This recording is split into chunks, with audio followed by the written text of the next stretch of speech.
헌법재판관들이 입장하고 있습니다.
지금부터 2024 헌납 8 대통령 윤석열 탄핵 사건에 대한 선고를 시작하겠습니다.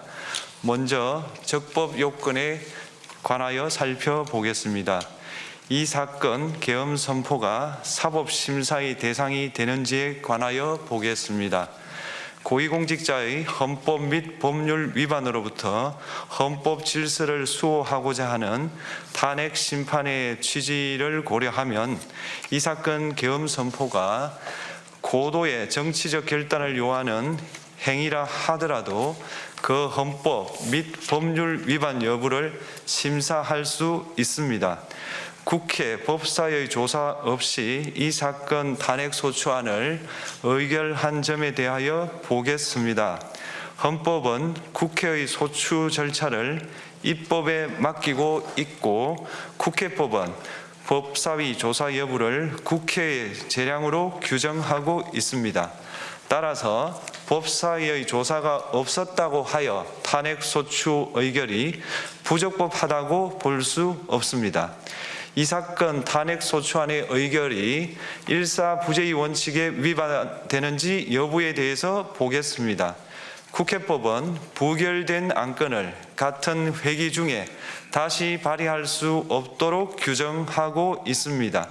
피청구인에 대한 1차 탄핵소추안이 제418회 정기회 회기에 투표 불성립되었지만 이 사건 탄핵소추안은 제419회 임시회 회기 중에 발의되었으므로 일사부재의 원칙에 위반되지 않습니다.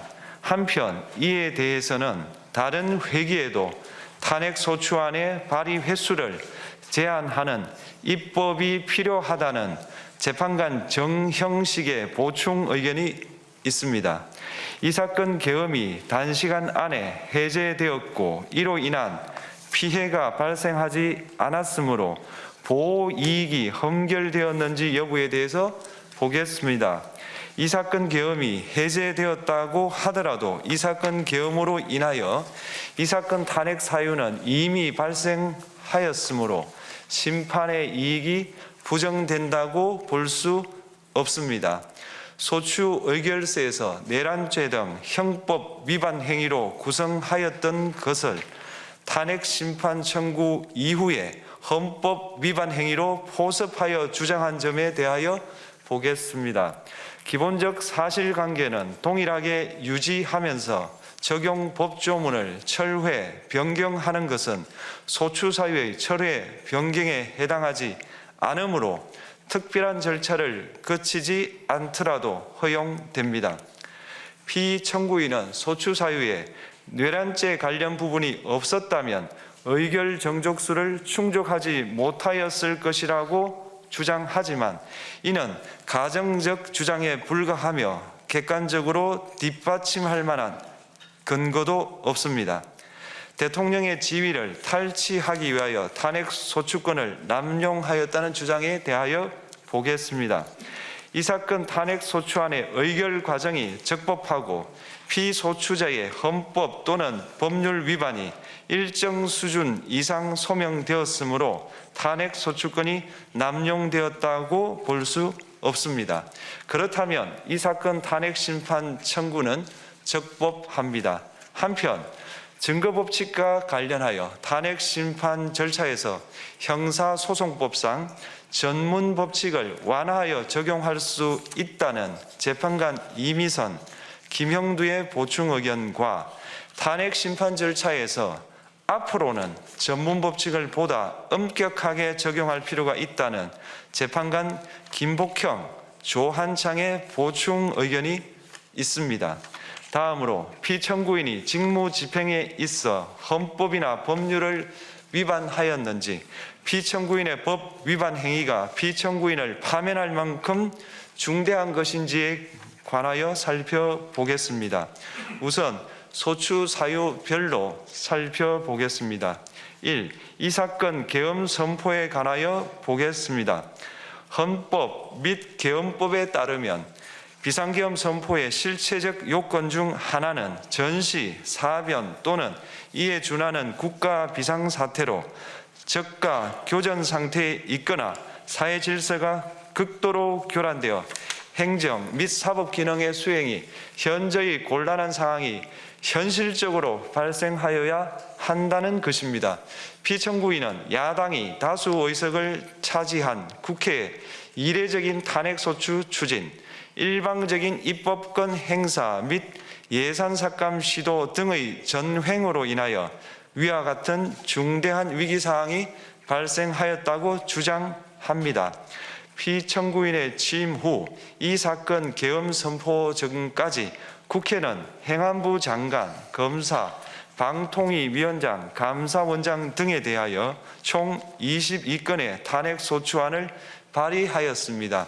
이는 국회가 탄핵소추 사유의 위헌위법성에 대해 숙고하지 않은 채 법 위반의 의혹에만 근거하여 탄핵심판 제도를 정부에 대한 정치적 압박 수단으로 이용하였다는 우려를 낳았습니다. 그러나 이 사건 계엄 선포 당시에는 검사 1인 및 방통위위원장에 대한 탄핵심판 절차만이 진행 중이었습니다. 피청구인이 야당이 일방적으로 통과시켜 문제가 있다고 주장하는 법률안들은 피청구인이 제의를 요구하거나 공포를 보류하여 그 효력이 발생되지 않은 상태였습니다. 2025년도 예산안은 2024년 예산을 집행하고 있었던 이 사건 계엄 선포 당시 상황에 어떠한 영향을 미칠 수 없고, 위 예산안에 대하여 국회 예결특위의 의결이 있었을 뿐 본회의의 의결이 있었던 것도 아닙니다. 따라서 국회의 탄핵소추, 입법, 예산안 심의 등의 권한 행사가 이 사건 계엄 선포 당시 중대한 위기 상황을 현실적으로 발생시켰다고 볼 수 없습니다.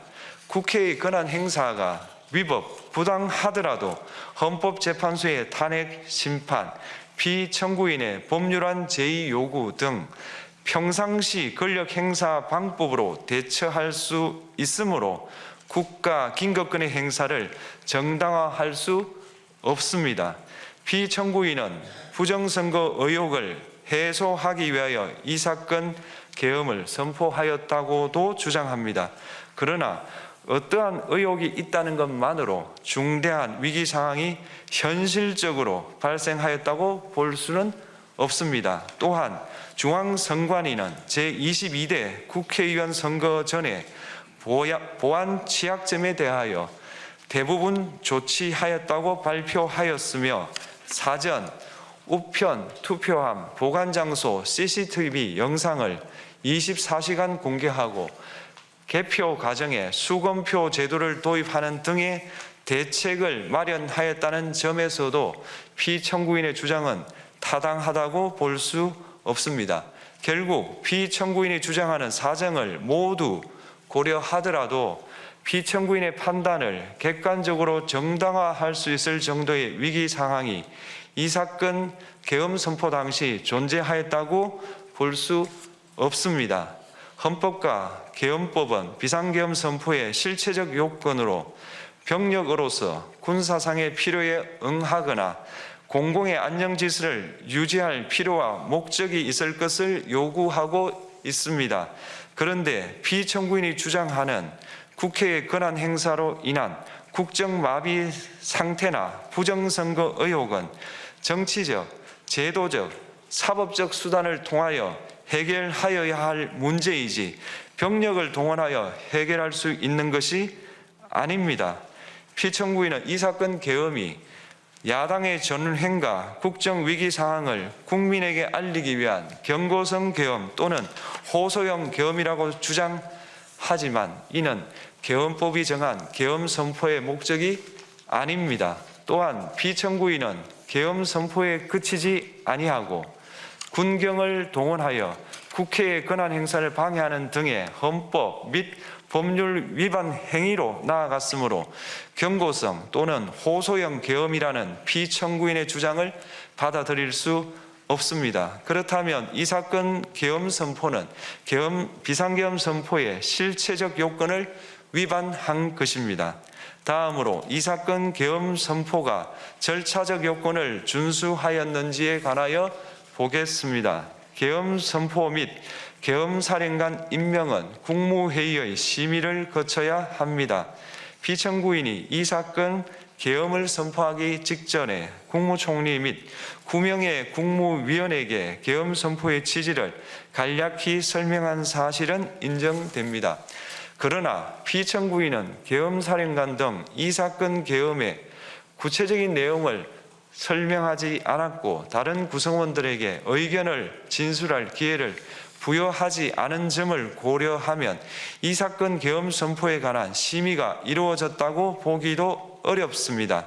그 외에도 피청구인은 국무총리와 관계 국무위원이 비상계엄 선포문에 부서하지 않았음에도 이 사건 계엄을 선포하였고 그 시행 일시, 시행 지역 및 계엄사령관을 공고하지 않았으며 지체 없이 국회에 통고하지도 않았으므로 헌법 및 계엄법이 정한 비상계엄 선포의 절차적 요건을 위반하였습니다. 2. 국회에 대한 군경 투입에 관하여 보겠습니다. 피청구인은 국방부 장관에게 국회에 군대를 투입할 것을 지시하였습니다. 이에 군인들은 헬기 등을 이용하여 국회 경내로 진입하였고 일부는 유리창을 깨고 본관 내부로 들어가기도 하였습니다. 피청구인은 육군 특수전 사령관 등에게 의결 정족수가 채워지지 않은 것 같으니 문을 부수고 들어가서 안에 있는 인원들을 끄집어내라는 등의 지시를 하였습니다.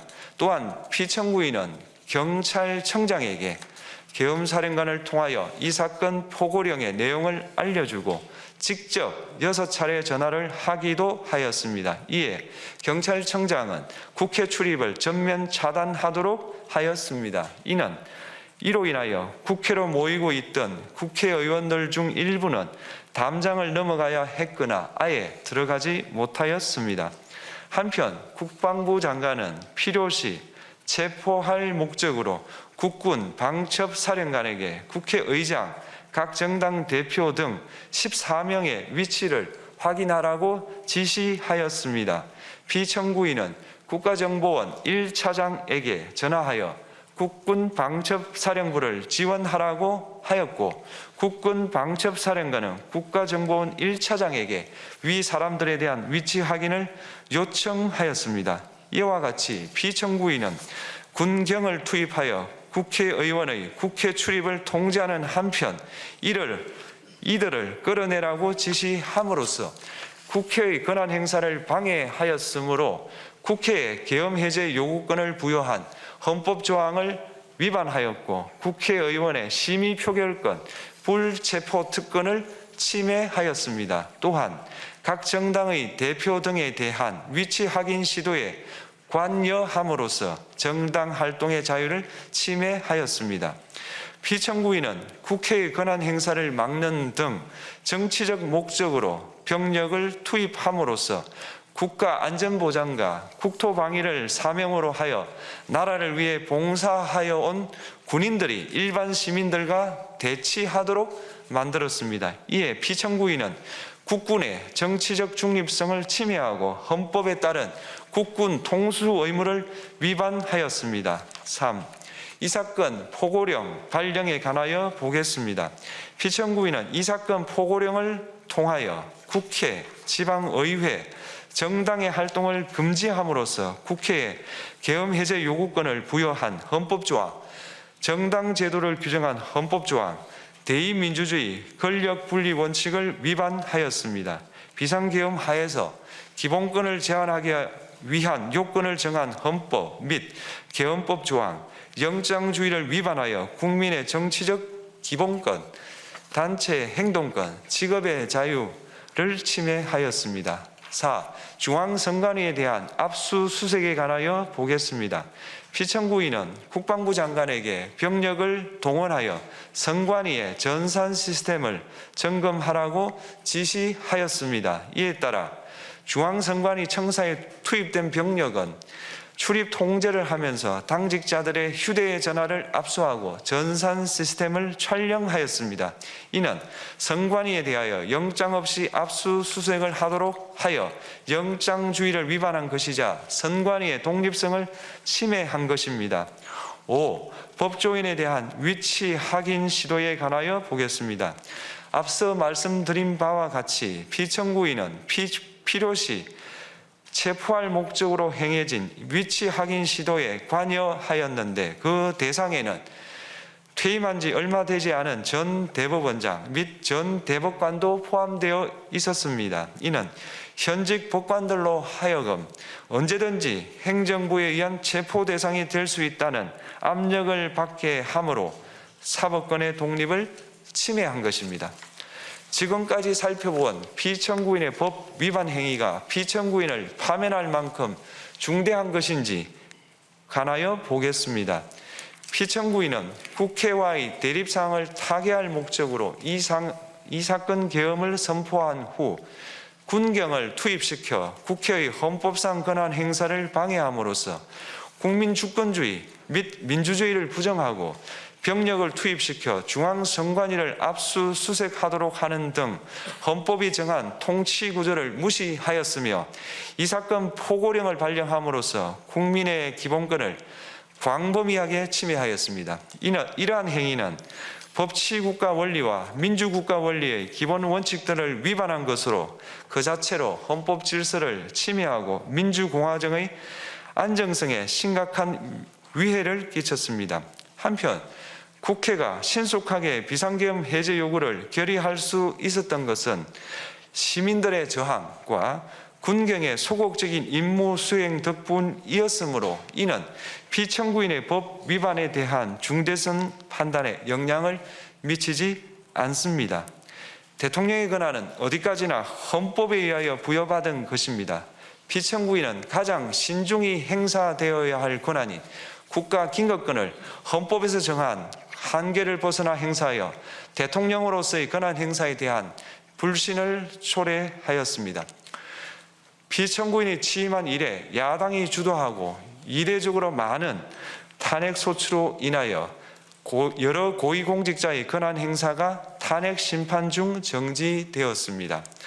2025년도 예산안에 관하여 헌정사상 최초로 국회 예산결산특별위원회에서 정액 없이 감액에 대해서만 야당 단독으로 의결하였습니다. 피청구인이 수립한 주요 정책들은 야당의 반대로 시행될 수 없었고 야당은 정부가 반대하는 법률안들을 일방적으로 통과시켜 피청구인의 제의 요구와 국회의 법률안 의결이 반복되기도 하였습니다. 그 과정에서 피청구인은 야당의 전횡으로 국정이 마비되고 국익이 현저히 저해되어 가고 있다고 인식하여 이를 어떻게든 타개하여야만 한다는 막중한 책임감을 느끼게 되었을 것으로 보입니다. 피청구인이 국회의 권한 행사가 권력 남용이라거나 국정 마비를 초래하는 행위라고 판단한 것은 정치적으로 존중되어야 합니다. 그러나 피청구인과 국회 사이에 발생한 대립은 일방의 책임에 속한다고 보기 어렵고, 이는 민주주의 원리에 따라 해소되어야 할 정치의 문제입니다. 이에 관한 정치적 견해의 표명이나 공적 의사결정은 헌법상 보장되는 민주주의와 조화될 수 있는 범위에서 이루어져야 합니다. 국회는 소수 의견을 존중하고 정부와의 관계에서 관용 그리고 자제를 전제로 대화와 타협을 통하여 결론을 도출하도록 노력하였어야 합니다.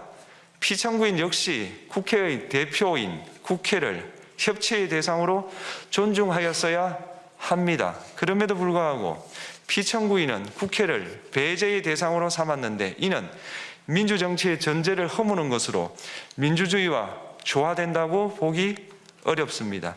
피청구인은 국회의 권한 행사가 다수의 횡포라고 판단했다 하더라도 헌법이 예정한 자구책을 통해 견제와 균형이 실현될 수 있도록 하였어야 합니다.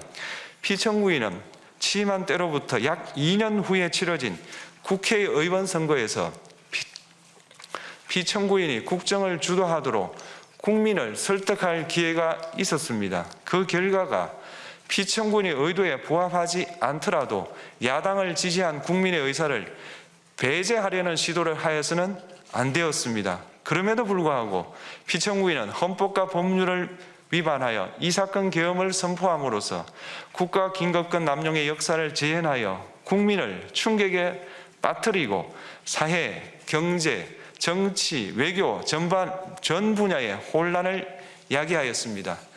국민 모두의 대통령으로서 자신을 지지하는 국민을 초월하여 사회 공동체를 통합시켜야 할 책무를 위반하였습니다. 군경을 동원하여 국회 등 헌법기관의 권한을 훼손하고 국민의 기본적 인권을 침해함으로써 헌법소의 책무를 저버리고 민주공화국의 주권자인 대한국민의 신임을 중대하게 배반하였습니다. 결국 피청구인의 위법 행위는 국민의 신임을 배반한 것으로 헌법소의 관점에서 용납될 수 없는 중대한 법 위반 행위에 해당합니다. 피청구인의 법 위반 행위가 헌법 질서에 미친 부정적 영향과 파급 효과가 중대하므로 피청구인을 파면함으로써 얻는 헌법소의 이익이 대통령 파면에 따르는 국가적 손실을 압도할 정도로 크다고 인정됩니다. 이에 재판관 전원의 일치된 의견으로 주문을 선고합니다. 탄핵 사건이므로 선고 시각을 확인하겠습니다. 지금 시각은 오전 11시 22분입니다. 주문, 피청구인 대통령 윤석열을 파면한다. 마치겠습니다. 헌법재판소가 2025년 4월 4일 오전 11시 22분 윤석열 대통령을 파면했습니다. 이제 전 대통령이죠. 윤석열 대통령이